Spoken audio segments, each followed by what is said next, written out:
एक इतिहास आप लोगों ने सुना होगा कि जब हनुमान जी लंका में जा रहे थे तो हनुमान जी ने कहा कि ये मैं इसको पार नहीं हो सकता, इस समुद्र 100 योजन समुद्र को पार नहीं कर सकता। तो जामवंत जी ने कहा था, बोले हनुमान जी आप दूसरे बांदरों की तरह नहीं हैं, आप बहुत, आपके अंदर शक्ति छुपी है हनुमान जी, आपको किसी ऋषि का श्राप है, आप जागो हनुमान जी, आप जागिए। और हनुमान जी को जामवंत जी ने सोई हुई शक्ति को उन्होंने जगा दिया।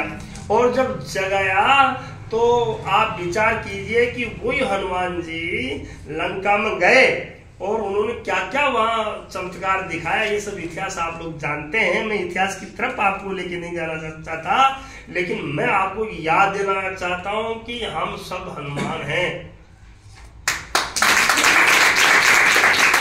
अंदर में शक्ति सोई है, उस शक्ति को जगाने के लिए आज जामवंत की जरूरत है, गुरु की जरूरत है, किसी अच्छे संघ की जरूरत है, किसी अच्छे मार्ग प्रदर्शन करने वाले की जरूरत है, किसी अच्छे सहयोगी की जरूरत है। मान लो आपके चूल्हे में राख में अग्नि दबी है और वो दबी हुई पड़ी है, उसको आप उड़ेल दो, पूरी काशी को भोजन बना के खिला देगी।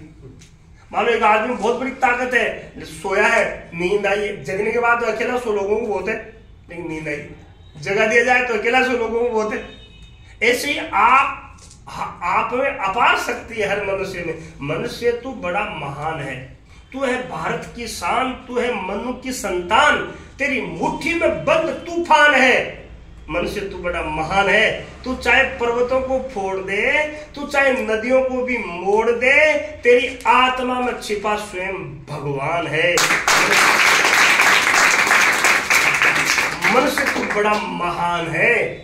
हे मानव, तुझे याद नहीं, तू ब्रह्म ही का अंश है, कुल गोत्र तेरा ब्रह्म है, कुल गोत्र तेरा ब्रह्म है, सदब्रह्म तेरा वंश है। हे मानव, हे मनुष्य, यदि तू अपनी शक्ति को पहचान ले तो देखिए हमारे यहाँ संस्कारों का ऐसा इतिहास है कि यहाँ तोता मैना भी गीता और भागवत पढ़ते थे पिंजरे में। इस भारत की संस्कार ये कहता है कि तोता और मैना भी भागवत और गीता जी और ये रामायण पढ़ते थे किसी समय में। ठीक है, यह हमारा इतिहास है कि यहाँ काकभूषण जी के पास गरुड़ जी जाते हैं कथा सुनने के लिए। ठीक है, अपना ये इतिहास है कि यहाँ संपाति और जटायु जैसे पक्षी भगवान राम की मदद करते हैं, ऐसा इतिहास है। यहाँ ऐसा इतिहास है कि नल और नील भी बंदर समाज में आकर के योनि में जन्म लेकर के भगवान राम का सहयोग करते हैं और पांच बांधते हैं। ठीक है, ऐसा इतिहास है भारत का, ऐसा यहाँ ऐसा संस्कार था।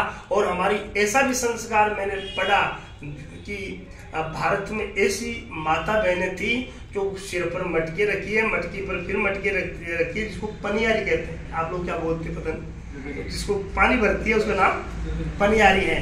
और वो चलती चलती ब्रह्म ज्ञान की बात करती थी। पनियारी के सिर पर मटकी, हाथ खुला चले श्रुति अटकी, यूं योगी जन सुरत न टारे, बोलत चालत ब्रह्म बिचारे।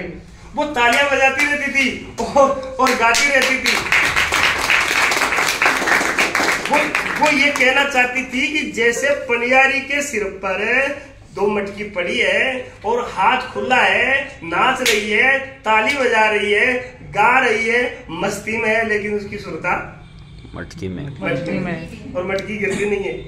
ठीक है, सब काम कर रही है, नाच रही है, गा रही है, देख रही है, लेकिन उसकी सुरती मटकी में है। क्या कि भारत की पनियारियां ये बोलती थी, महिलाएं माताएं ऐसा ज्ञान रखती थी कि जिस प्रकार से मटकी में सुरत होने से पनियारी की मटकी गिरती नहीं है, ऐसे ही हमारे भारत के लोग कुछ भी काम करो, भले गृहस्थ हो चाहे विरक्त हो, चाहे संसार का कोई काम, चाहे वो काम करे, छोटा करे चाहे बड़ा करे, लेकिन उनकी सुरता अपने लक्ष्य परमात्मा में रहती, वो परमात्मा को कभी बोलते नहीं।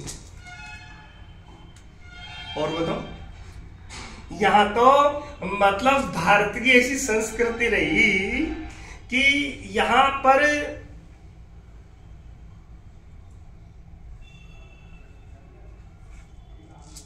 दधीची महाराज के यहाँ आकर के हड्डियां मांगी तो उन्होंने हड्डियां दी और उनसे शस्त्र इंद्र ने बनाया और इंद्र की विजय हुई असुरों पर।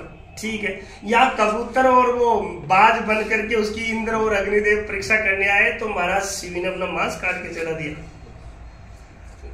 और तराजू में तोला तो पता लगा कि महाराज शिव पूरा बैठ गए तो भी वो कबूतर पलड़ा ऊपर नहीं आया। तो उन्होंने समझ लिया कि ये कोई परीक्षा है।